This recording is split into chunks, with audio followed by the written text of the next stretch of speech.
LoreWarrior Online. Vehicles. J-27 Ordnance Transport. Overview. The J-27 is designed to transport dangerous ammunitions and missiles from a rear supply area to a battle mech and infantry unit. It was the backbone of the Star League's Ordnance service prior to its fall. Thus, many of these transports are still active in the successor states. Designed for rear area operations, the J-27's lack of armor makes it very explosive.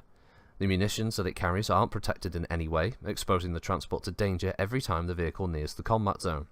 Extreme heat can pose a grave threat to the crew members of a J-27. Capabilities. Although it plays a crucial role in combat by providing frontline troops with ammunition, such duty is usually considered punishment rather than a privilege. The J-27 can transport 3 ton of munitions in its front tracked cabs. Its wheeled trailer can carry another 20 ton of ammunition. The front cab usually supports long-range missile reloads, but the missile rack can be removed in minutes to take on other munitions. For the most part, the personnel of J-27s are losers from the infantry. Some units, especially those of the Draconis Combine, are considered penal units. Military convicts are offered the choice between a firing squad and a duty on this type of vehicle. The majority choose the firing squad. It takes 2 personnel to drive the slow transport.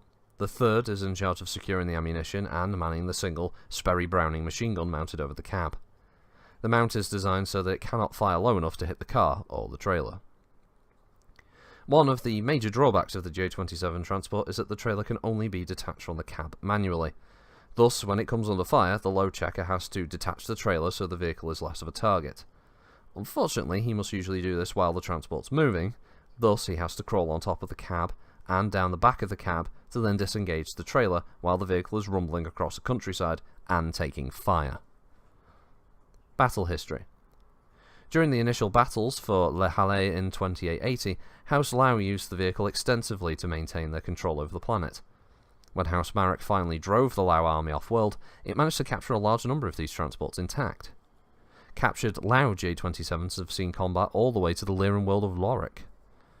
The success of House Kurita's raid on Huan was due partially to their aerospace fighter attack on Davian munition supplies in the nestling lowlands. Kurita fighters strafed the convoys of J-27s that were trying to rearm elements of Davian's Royal Militia. The convoys were blown to bits along with their ammunition. Royal Militia never received their ammo, and the Kuritan attackers crushed the Davian forces in 4 days. Penal units were first used by the Free Worlds League, and the policy using military convicts as J-27 crew members quickly spread to most of the other houses. Currently, only House Steiner and House Davian don't follow this practice, feeling that ammunition handlers need better motivation than facing death. Of course, if a soldier from one of these houses gets out of line, he may find himself on temporary duty on a J-27. One such penal unit is Lau's 125th Dead Men Ordnance Carriers.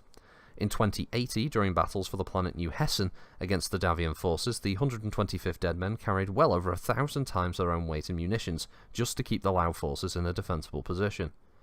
At one point, the Dead Men found 2 of their convoys under attack by Davian mechs. In the heat of battle, several Dead Men took down their long-range missile racks and set up a makeshift firing station. The convoy battled for several hours against the Davian forces, but eventually drove them from the battlefield. For their efforts, several members of the Dead Men were promoted to other duty, but some volunteered to remain with their J-27s. Notable vehicles and pilots. Lieutenant Jumpin' Jake Jackson III. Currently, Jake Jackson is the commanding officer of the 125th Dead Men. His official rank is lieutenant, but he strikes any man that salutes him or treats him like an officer. Years ago, Jake was charged with murder, and chose to serve with the 125th rather than take the death penalty. His bold and daring actions as a private during the battle for New Hessen earned him a series of promotions, but he's refused to leave the Dead Men.